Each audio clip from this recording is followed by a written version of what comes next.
அஸ்ஸலாமு அலைக்கும் வரஹ்மத்துல்லாஹி வபரகாத்துஹு. Welcome to our channel. நாம கேட்கப்படக்கூடிய துவாக்களுக்கும் இறைவனுடைய திருநாமங்களுக்கும் என்ன தொடர்பு இருக்கு, இந்த திருநாமங்களுடைய சிறப்புகள் என்ன அப்படிங்கறத இந்த வீடியோல நம்ம பார்ப்போம்.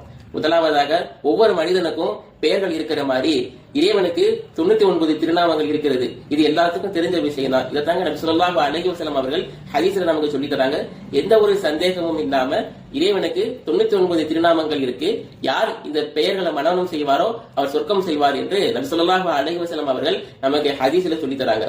இறைவன் ரப்பல் ஆலமீன் தன்னுடைய திருமறையில சொல்றான், வலில்லாஹில் அஸ்மாஉல் ஹுஸ்னா ஃபதுஹு பிஹா.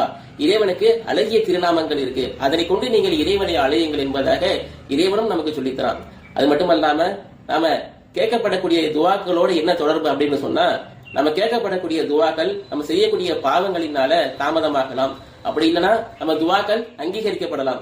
அப்படி இல்லைன்னா நம்ம கேட்கப்படக்கூடிய துவாக்களுக்கு இறைவன் உன்னை இம்மையில, அதாவது இந்த உலகத்துல இல்லைன்னா மறுமையில அதற்குண்டான நன்மைகள் தந்துடுவான்.